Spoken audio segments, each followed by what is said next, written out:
जय जिनेन्द्र बंधु, आज सुनते हैं भगवान मल्लीनाथ का जीवन चरित्र। 18वें तीर्थंकर भगवान अरहनाथ के बाद 1000 करोड़ वर्ष बीत जाने पर भगवान मल्लीनाथ हुए।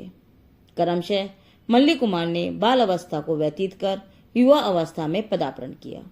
तब उनके शरीर की आभा बहुत ही सुंदर हो गई थी। उस समय उनका सुंदर सुडौल शरीर देखकर हर किसी की आंखें संतृप्त हो जाती थी। उनकी 55,000 वर्ष की आयु थी। 25 धनुष ऊंचा उनका शरीर था और सुवर्ण के समान शरीर की कांति थी।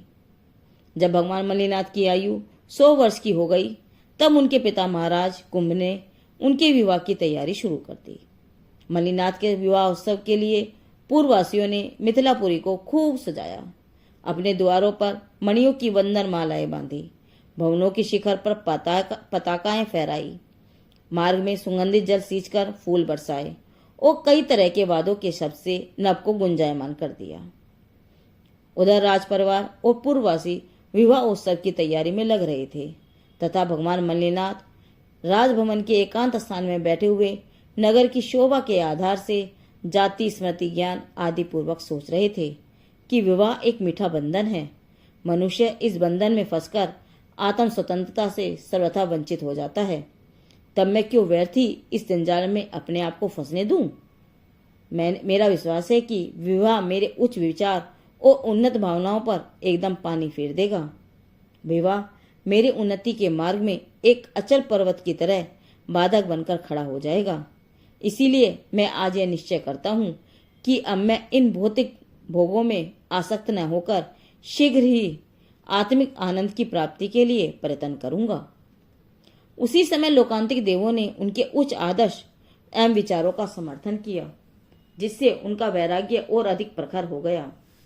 अपना कार्य समाप्त करके लोकांतिक देव अपने अपने स्थानों पर चले गए और सौधर्म आदि इंद्रों ने आकर दीक्षा कल्याण का उत्सव करना आरंभ कर दिया। भगवान मल्लीनाथ के इस आकस्मिक विचार परिवर्तन से सारी मिथिला नगरी में शोर मच गया। उभय पक्ष के माता पिता के हृदय को भारी ठेस पहुंची, पर उपाय ही क्या था? विवाह की समस्त तैयारियां एकदम बंद कर दी गई। उस समय नगरी में श्रृंगार और शांत रस का मिश्रित वातावरण हो गया। अंत में शांत रस ने श्रृंगार रस को धाराशायी बनाकर सब ओर अपना आधिपत्य जमा लिया था। देवों ने भगवान मल्लीनाथ का अभिषेक कर उन्हें अच्छे अच्छे वस्त्र आभूषण पहनाए। वे दीक्षा अभिषेक के पश्चात देव निर्मित जयंत नाम की पालकी पर सवार होकर श्वेत वन में पहुंचे और मार्गशीर्ष शुक्ला एकादशी के दिन अश्विनी नक्षत्र में संध्या के समय 300 राजाओं के साथ मुनि दीक्षा धारण की तथा पंचमुष्टियों से केश लोचकर अलग कर दिए। उन्हें दीक्षा धारण करते ही मन पर्य ज्ञान प्राप्त हो गया था। तीसरे दिन वे आहार के लिए मिथिलापुरी गए। वहां उन्हें राजा नंदीशयन ने भक्तिपूर्वक आहार दिया। पादरदान से प्रभावित होकर महाराज नंदीशयन के घर पर देवों ने पंच आश्चर्य प्रकट किए। आहार लेकर भगवान मल्लीनाथ पुनः वन में लौट आए और आत्म ध्यान में लीन हो गए।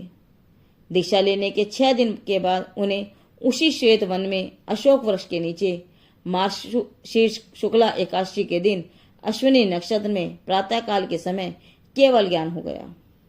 उसी समय इंद्र व देवों ने आकर ज्ञान कल्याण का उत्सव मनाया। इंद्र की आज्ञा पाकर कुबेर ने समोषण की रचना की। दिव्य धमनी द्वारा सब तत्व नव पदार्थ 6 द्रव्य आदि का विवेचन किया। उन्होंने चारों गतियों के दुखों का वर्णन किया, जिसे सुनकर अनेक नार नारियों ने मुनि अर्चका श्रावक श्राविकाओं के व्रत धारण किए। समोषण में विशाख आदि 28 गंधर्व थे, 550 11 अंग और 14 पूर्व के ज्ञाता थे, 29,000 शिक्षक थे, 2,200 अवधि ज्ञानी थे, 2,200 केवल ज्ञानी थे, 1,400 वादी थे, 2,900 विक्रिया रिद्धि के धारक थे और 1,750 मन पर्याय ज्ञानी थे। इस तरह सब मिलाकर उनकी सभा में 40,000 मुनिराज थे। बंधुसेना आदि 55,000 अर्चकाएं थी, 1 लाख श्रावक थे, 3 लाख श्राविकाएं थी, असंख्यात देव देवियां थी और असंख्यात तिर्यंश थे। भगवान मल्लीनाथ ने अनेक आर्य क्षेत्रों में विहार कर पथ भ्रांत पथिकों को मोक्ष का सच्चा मार्ग बतलाया।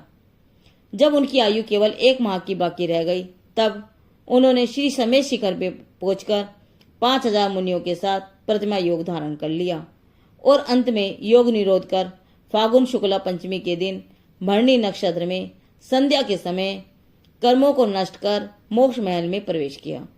उसी समय देवों ने आकर शीश छेद की पूजा की और निर्माण कल्याणक का उत्सव मनाकर अपने पुण्य का संचय किया। जिनदेव की वाणी आगम वाणी।